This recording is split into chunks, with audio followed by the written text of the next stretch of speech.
ऐसा कह करके नारद जी वहां से चल दिए और वापस जाते जाते भगवान भोलेनाथ से भी कह गए, बोले बाबा आश्रम में जरा जल्दी पधारना, मैया ने आपको याद किया है। भोलेनाथ बोले हाँ हाँ प्रभु, आप पधार करके आए हो तो जरूर याद करती होंगी। भोलेनाथ ने समाधि त्यागी और समाधि त्याग करके भोलेनाथ जब लौट करके आए तो क्या देखा कि मैया ने पहले ही अपने सुंदर सुंदर वस्त्रों को त्याग दिया, मलिन वस्त्र पहन लिए, गंदे वस्त्र पहन लिए, तुरंत सारे आभूषणों को उतार करके अलग रख दिया और मैया सीधे वहां से जाकर के कोप भवन में विराजमान हुई। अब ये कोप भवन क्या है? तो सज्जनों, पुराने जमाने में जब हम लोग मकान बनाया करते थे ना, तो स्त्रियों को रूठने के लिए एक अलग से कमरा बनवाया जाता था। द्वार पर लिखा रहता था कोप भवन। अगर मान लो श्रीमती जी उस कमरे में चली गई तो समझ लो रूठ गई। लेकिन सज्जनों, आजकल जब हम लोग मकान बनवाते हैं तो ये कोप भवन वाला कमरा अलग से नहीं बनवाया जाता। क्यों? बोले आजकल की माताएं बहनें बहुत सीधी हैं, हाँ, रूठना जानती ही नहीं है, तो कोप भवन की जरूरत ही नहीं है। एक संत जी बोले नहीं भैया ऐसी बात नहीं है। बोले भैया पहले की माताएं बहनें तो कभी कभी रूठती थी, इसलिए उन्हें रूठने के लिए अलग से कमरा बनवाया जाता था। आजकल बोले आजकल की माताएं तो 24 घंटे रूठी रहती हैं, तो पूरा घर ही को भवन बन जाता है। प्रेम से बोलो। मैं यहाँ की माताओं बहनों की बात नहीं कर रहा हूँ, मैं तो अपने वृंदावन की माताओं बहनों की बात कर रहा हूँ। यहाँ की माताएं बहनें तो बहुत सीधी हैं हमारी। प्रेम से बोलो, जोर से बोलो। भगवान भोलेनाथ ने आकर के देखा तो मैया तो कोप भवन में विराजमान है। भगवान भोलेनाथ मैया के पास में गए और जाकर के पूछा, क्या बात है देवी, आज आप कुछ उदास दिखाई दे रही हैं? तुरंत मैया पार्वती बोली, अरे महाराज रहने दो, अरे भीतर से भी काले और बाहर से भी काले। भोलेनाथ बोले, देवी अरे भीतर से काला तो वो होता है जो कपट करता है, और मैंने आपसे अपने जीवन में कभी कोई कपट नहीं किया और आप मुझे कपटी बता रही हो। मैया बोली, रहने दो महाराज, यदि आप मुझसे सच्चा प्रेम करते तो आपने ये बात मुझे कभी बताई कि आपके गले में जो मुंडमाला है, इस मुंडमाला में किसके मुंड लगे हुए हैं? भोलेनाथ बोले, देवी तो आपने कभी पूछा भी तो नहीं, और देवी मैं तुमसे कितना प्रेम करता हूँ इसका प्रमाण ये मुंडमाला ही है।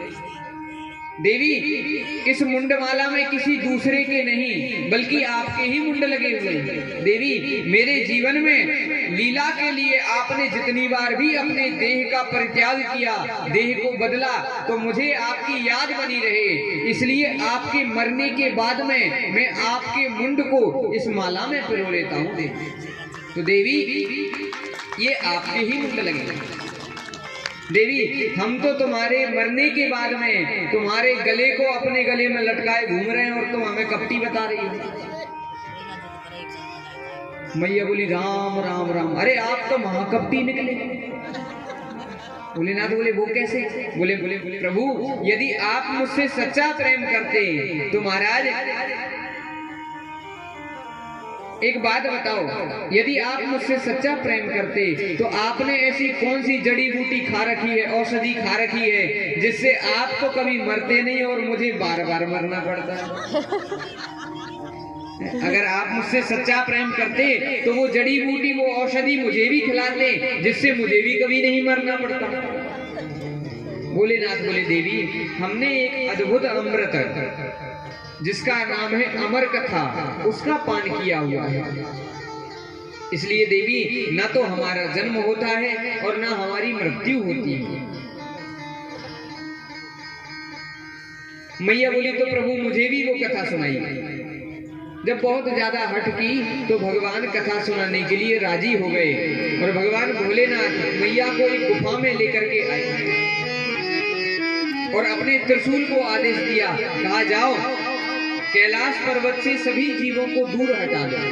त्रिशूल ने सारे जीवों को कैलाश पर्वत से दूर हटा दिया केवल भगवान भोलेनाथ बैठे हुए हैं और उनके सामने मैया विराजमान है। कथा प्रारंभ हुई।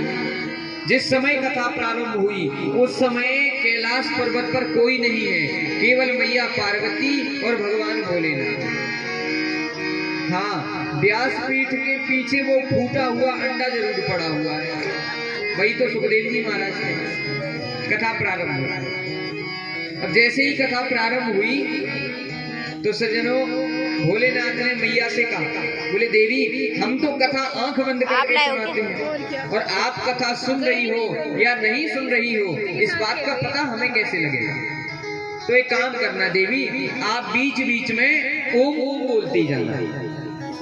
आप ओम ओम बोलोगी तो मुझे पता लगता रहेगा कि आप कथा सुन रही है। तो कहीं भैया के में तो नहीं आया? तो अब तो मैया ने बढ़िया सुंदर बड़े प्रेम से कथा के बीच में ओम ओम कहना प्रारंभ किया और कथा सुनने लगी।